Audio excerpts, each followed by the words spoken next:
ወደፊትም የሚቀጥል ነው። ሰፋ ብሎ የሚቀጥል ነው። ፕላኖች ወደፊት የምናሳውቅ ይሆናል። በዛ መልኩ ነው መታየት አለበት። ሁለት ነገር ነው የተወያየ ነው ጠቅላላ ሲደረግ።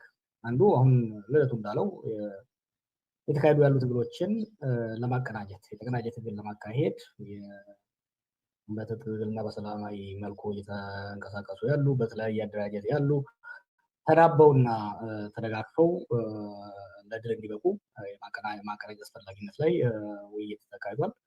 ሁለተኛው ደግሞ ለውጥ ሲመጣ ያ ለውጥ እንዳይጨናገፍ እንዳይጠለፍ ምን አይነት ዝግጅት ያስፈልጋል? ያ ለውጥ የህዝባችን ለዓመታት የተራበውን ፍትህ፣ ዲሞክራሲ፣ ነፃነትና ልማት ያጎናጽፍ የሚችል የፖለቲካ ስርዓት ለመገንባት ካሁኑ ዝግጅት እንደሚያስፈልግ ከዚህ በፊት የተፈጸሙ ስህተቶች ከዚህ በፊት ያመለጡ እድሎች እንዳይደገሙ ካሁኑ በንድፈ ሀሳብ ደረጃም በጠለቅ ብሎም መወያየት አስፈላጊነት ላይ ሰፊ ውይይት ነው ያለው። እኔ በእኔ ግምገማ ውይይቱ ከጠበቅኩት በላይ ሆኖ ነው ያገኘሁት። ስቴትመንት የሀገራችን የፖለቲካ ሊሂቅ የፖለቲካ ማቹሪቲ ከፍ ያለ መሆኑን የተረዳሁበት ነው። ሴንሲቲቭ የሚባሉ ዶሮ ቢሆን ኖሮ ከማጨቃጨቅ አልፈው ሊበሳቱ የሚችሉ ጉዳዮች ላይ በድፍረት በጥንቃቄ በብስለት ውይይት የተካሄደበት ነበረ። እኔ በጣም ደስተኛ ነበርኩ በውይይቱ ላይ ብዙም ተሳታፊ ከዛ በኋላ ስንጫወት ውይይቱ በጣም ገንቢ እንደነበረ ነው። እንግዲህ ቢቀጥለው ከዚህም የተሻለ ውይይቶችን ዝግጅቶችን እያደረግን እንደምንሄድ ተስፋ አደርጋለሁ። አመሰግናለሁ። የተረፈው በጥያቄና መልስ እንመልስበታለን። አመሰግናለሁ። ተባባሪ አመሰግናለሁ ፕሮፌሰር። የተባለው እስካሁን ላለመደጋገም ከጋዜጠኞች የሚመጣውን ጥያቄ ላይ መሳተፉ የሚበጅ ይመስለኛል። ትንሽ አጽንኦት ለመስጠት ግን ያው የውክልና ነገር መነሻውን መድረሻውን በፕሮፌሰር እና በአቶ ልደቱ ዝርዝር ተገልጸዋል። እዚህ ያለው ስብስብ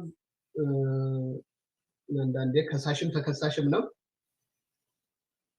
ተካሶም ቢሆን ግን ፍርድ ቤትን ሄዶ ለመከራከር ጊዜ የማይሰጥ የህልውና አደጋ ላንዣበበ ህልውና ሳይኖር እነዚህ ነገሮች ላይ አንዱ ሲደግፍ ሌላው ሲቃወም ጊዜ ከማጥፋት አሁን እኛ በምንወያይበት ሰዓት ሳይቀር የህዝብ ህይወት አደጋ ላይ ያለ ብቻ ሳይሆን ብዙ ህይወትም እያጣን ባለንበት ወቅት ሆነን የምናደርገው ነገር ስለሆነ ፍቱን መድኃኒት የገሌ ድርጅት ነውና እሱ እስኪያልቅ ድረስ እሱን እየተቸን ዳር ላይ ተቀምጠን ከምንጠብቅ ምናልባትም ይሄ አዲስ መንገድ ትላንትና አብረን መነጋገርም መገናኘትም የማንችል በግለሰብ ደረጃ ቢሆን ቅድም እንደተባለው የምንወክለው ድርጅትም ምንም ባይኖርም እስካሁን ባደረግነው ጉዞ አንዳችን የአሁኑን ስርዓት በማዋለድ ሌላችን በመቃወም ያጠፋነው ጊዜ ያዋለድነውም ይሁን የተቃወምነው አሁን በስልጣን ላይ ያለው አገዛዝ ሁላችንም የማይወክል ከመሆኑ የተነሳ አሁን ሁላችንም ቪክቲም ሆነን ሁላችንም ተጎጂ ሆነን ተገናኝተናል። ስለዚህ ህዝባችን በየደረጃው አንዳንዶቻችን ገና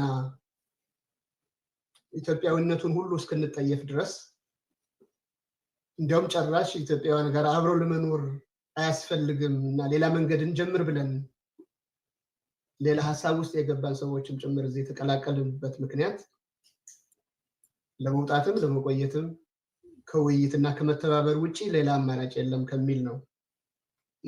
እኔ የፐርሰናል ኦፒኒየን ነው። በየአንዳንዳችን በስተጀርባ በጣም የተጎዳ ህዝብ አለ። ለዚህ እንቅስቃሴም ቢሆን ግን እንደተባለው አቶ ልደቱን በዝርዝር እንደገለጸው ይሄ መግለጫ መነሻ እንጂ የሚሻሻልም የብዙ ባለሙያዎችም የእናንተንም ጭምር ስራና ትግል የሚጠይቅ ነው። ግን እንደተባለው አንዱ አንዱን እየጠለፈ አንዱ ሲሰለፍ ሌላው እየሳቀ ያጠፋነው ጊዜ ሁላችንም በጸጸት ላይ ሆነን አሁንም የሚጠፋ ጊዜ እንዳይኖር አሁንም የሚጠፋው አንድ ተሰብሳቢ በመካከላችን እንደጠቀሰው ኢትዮጵያ እየደማች ነው ብለዋል። ቶሎ ደሙን ማቆም ነው።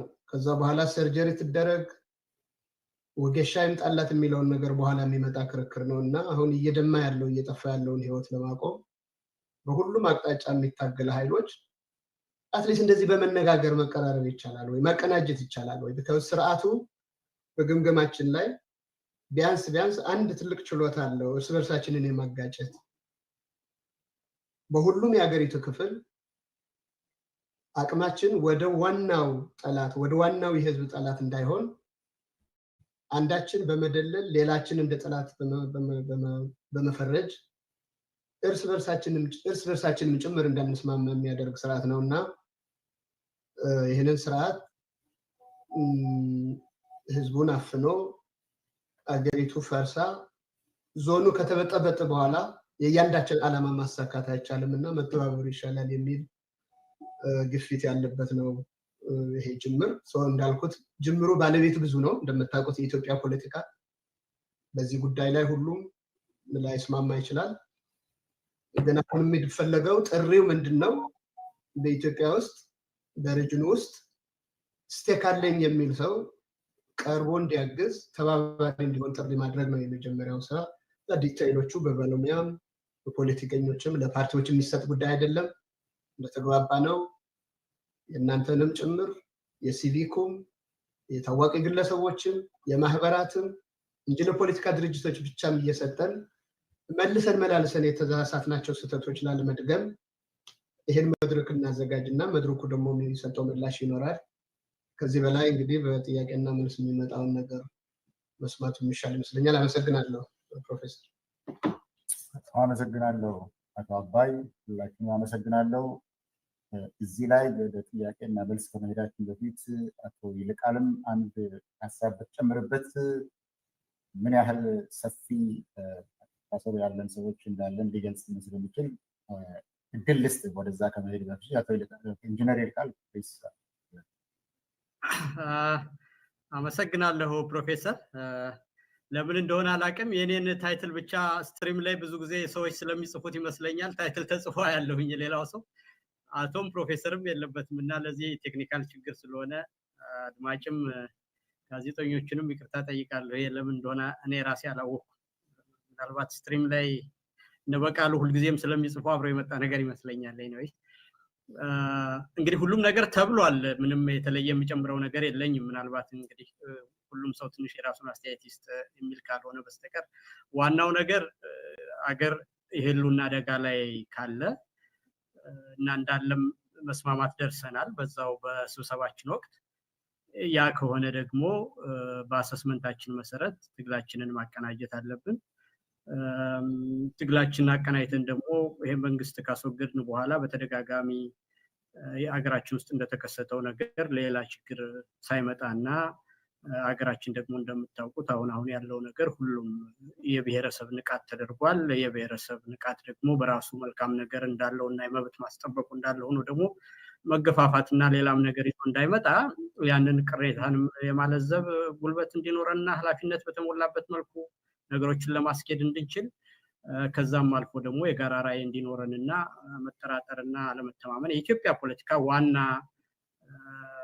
ድክመቱ ነው። በጣም ትረስት ዲፊሲት በአገራችን ውስጥ በፖለቲካችን ትልቁ እንትን ስለሆነ ያንን ለመድፈንና በህዝባችን ላይ ያለውን ጥርጣሬና ፍርሃት ደግሞ ነገ የባሰ ይመጣ ይሆነው የሚል ነገር እንዳይሆን በአንድ አቅጣጫ ልብና አእምሮውን ይዞ ያለበት ሁኔታና ይሄ መንግስት መወገድ እንዳለበት የኢትዮጵያ ህዝብ በሙሉ የሚያምን ነው የሚመስለኝ።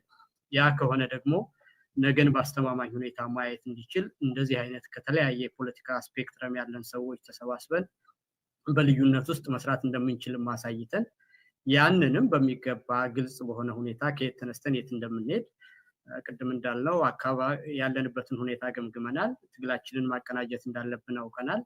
ከዛም በኋላ ደግሞ ሽግግር እንደሚያስፈልገን ተማምነናል። ስለዚህ እነዚህ ነገሮች ዋና ዋና ጉዳይ መሆናቸውን በገዢው በኩል ግን በተደጋጋሚ የሚነገረው የጋራ የሚያረጋቸው ነገር የለም። ምናልባት ይልቃልና ጀዋር ቢገናኙ የሚደባደቡ ሰዎች እንዴት አብረው ይሰራሉ እንደዚህ የሚባል በጣም የማይረባ አስተያየት ይሰጣል። እና ያ ደግሞ እውነት ለመናገር የፖለቲካ ልዩነታችን ስርዓት ያለው ህገ መንግስት ቢኖረንም እንኳን በሀገራችን ውስጥ የማይነቀነቅ ዲሞክራሲ ብንገነባ እንኳን በሀሳብ ልዩነታችን ሁልጊዜም የሚቀጥልና ምናልባት ጄኔሬሽኖችን ሁሉ አልፎ ሀሳብ ሽግሽግ እናደርግ ይሆናል እንጂ የፖለቲካ ልዩነት በኢትዮጵያ ውስጥ መኖር ያለበትና እንዲኖርም እንዲፋፋም የምንፈልገው ነገር እንጂ ያለ ልዩነት አንድ አይነት መሆንን የሚያስብ ከሆነ መንግስት ለመመስረትም ሆነ የፖለቲካ ስራ ለመስራት በመሰረቱ የፖለቲካ ልዩነት መኖር ነው ፖለቲካንና ፖለቲካን ያመጣው ነገርና ይሄ የኋላ ቀር አስተሳሰብ መሆኑንና ምናልባትም እንደው ያላቂዎች ፍረጃ ስለሆነ ያንን ነገር ከቁም ነገር እንዳይወስደው አድማጭ እንዲረዳው ፈልጋለሁ። በተረፈ ወንድሞችና ጓደኞች እንደተናገሩት በስብሰባው ውስጥ ትልቅ መከባበር ነበረ፣ ትልቅ ብስለት ነበረ። በአገሪቷ ያለችበትን ሁኔታ በተመለከተ በጣም ተቀራራቢ የሆነ አመለካከት እንዳለን እና አግኝቻቸው ከማላቅ ሰዎችም በሐሳብም ከምራራቃቸው ሰዎች ጋር ስንነጋገር በዛ ደረጃ በበሰለና ልዩነትን አሳድሮ በጋራ ጉዳይ ላይ መስራት የአባት መሆኑን አውቀን በዛ ደረጃ ስለተገኘን ተስፋ ሰጪ ሆኖ አግኝቼዋለሁ። ይሄው ነው ፕሮፌሰር ማለት የምችለው። አመሰግናለሁ። አመሰግናለሁ። ሁላችሁም እጅግ አመሰግናለሁ። አሁን እንግዲህ ያው ሀገራችን ላይ አደጋ አንዣቧልና ይሄ አለ የሚባል ነገር አይደለም። ስለዚህ ነው የተሰባሰብነው። እንደዚህ ከቀጠለ ደግሞ የመፈራረስ አደጋም አለ። መንግስት ደግሞ ብቻውንም ሊያስተካክለው አይችልም። መረባረብ አለብን ብለን የተሰባሰብነው። ሰላም ያስፈልጋል። ሰላም ደግሞ በጦርነት ሳይሆን በንግግር በውይይት የተለያዩ ሀሳብ ያላቸው ሰዎች በመቀራረብ ነው የሚል ሀሳብ ስላለን ነው የተገናኘነው የሚለውን ነው ጭብጡ እዚህ ላይ ያለው። አሁን እንግዲህ ጊዜ ነው ይወስንልን። የምትጠይቁትም ተጠራችሁ የምትጠይቁትም አጠር አድርጋችሁ ቀጥታ ጥያቄ እንድትሰጡን ብዙ ሽፋን እንድናደርግ እንችላለን ማለት ነው።